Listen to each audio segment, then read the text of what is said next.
The news is that Harry and Meghan have secured the rights to turn a book into a Netflix film. It's their latest Hollywood business venture. The book is called Meet Me at the Lake, and it's about a couple who fall in love in their 30s. One of them lost their parent in a car crash and went on to struggle with alcohol and drug abuse. Insiders say the Sussexes were drawn to it because of the resemblance to their own lives. Joining me to discuss this, royal commentator Afia Hagan. Love to see you, Afia. And you? I mean, this is a different sort of string to their bow, isn't it? To buy the rights to a novel, a romantic novel. It is. It's thought they bought the rights to this book for about £3.8 million. So quite a hefty sum. And it's thought that this is going to be under the £100 million Netflix deal. So they will produce this. We can't expect to see Harry and Meghan perhaps playing the part. It's not going to be that.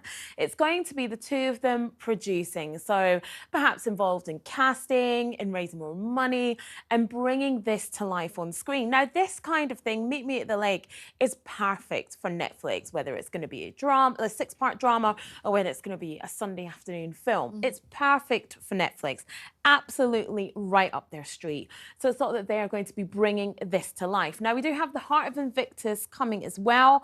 We are eagerly awaiting that this summer. It followed competitors in the Invictus Games from 2022. So that will be the first thing that we see from Harry and Meghan. They'll potentially be in that, but this is something completely different. A drama series mirroring their own lives, but we have no idea when it will be on screen because, of course, we do have the writer strikes and the actor strikes taking place in America at the moment. So even though they're talking about the deal, this thing might not be made in the next year or two, if that. But you might say that in doing this, they're not giving Netflix what Netflix paid for. For example, when Chris Evans left Radio 2 to come to Virgin, his show's called The Chris Evans Show. Because why? Because they're paying Chris Evans to be Chris Evans. They want him to be Chris Evans on the radio. They don't want him to produce other people and not appear and not have his name over the door and not be seen and not be heard and not to be doing something else. He's there to be Chris Evans because he's a great star and everybody's thrilled to bits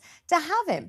And isn't it the same with Harry and Meghan? You know, when you want the Sussexes and when you're paying them enormous amounts of money, you're doing it because you want them to be Harry and Meghan, for that name to be over the door, for them to be seen on screen or heard on screen, for them to be a presence. You don't want them to be producing something in a back room somewhere that stars somebody completely different, that has their name and a small credit down below. You need them to be the headliners that are driving the business to Netflix, don't you? Well, it's a multifaceted deal. And remember, we have had Harry and Meghan. We had the 6-part documentary, which was one of the most successful things that Netflix have ever done. You know, got huge numbers, their highest streamed documentary of last year. They don't really need any more of that. Like I said, £100 million deal that can be multifaceted.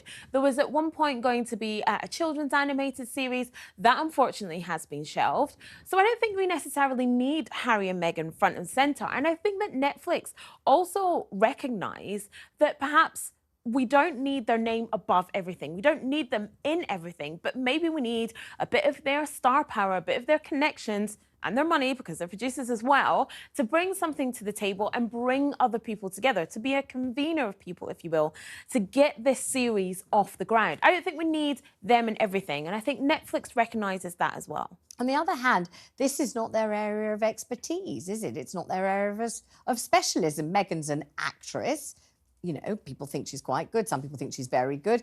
Harry, not 100% sure exactly what he's supposed to be anymore. It's certainly said that when he was giving suggestions for potential radio interviews he could do, and he suggested, you know, the Pope and possibly Einstein, you know, he really wasn't making sensible suggestions. So the idea that both of them have any level of expertise or specialism to bring to this isn't necessarily substantiated by anything they've ever achieved before, is it? But to be honest, as a producer on a television series or in a film, you don't necessarily need to have that complete creative, special something. What you need to be as a producer, like I said, is a convener of people. You need to be able to get the best cast and crew. You need to be involved in casting the right people. You'll be involved in sourcing a director and making sure that the script is on point. That's the director's That's not the thing. kind of thing that Netflix can do without Harry or Meghan. Isn't that what Netflix does already?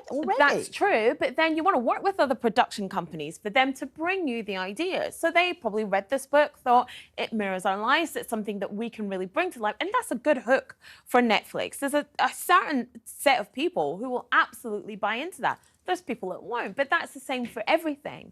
And I think with this particularly, it's about them getting this idea off the ground, them really having some heart and soul into it, because like I said, it kind of mirrors their lives, and that's where their hook is. I mean, yes, Meghan does have those connections in Hollywood, and so does Harry, and those will be useful in this instance. And so you look forward to seeing it? Well, I've read the book and I really like it. Oh, you've read the book? You must be one of the few people in this country who's read the book. Well, and it's good, is it? It's going to be good. Yeah, it's pretty good, and I think it will do well. Well, I love sitting here with an enthusiast. Lovely to see you, Fia. Thank you very much.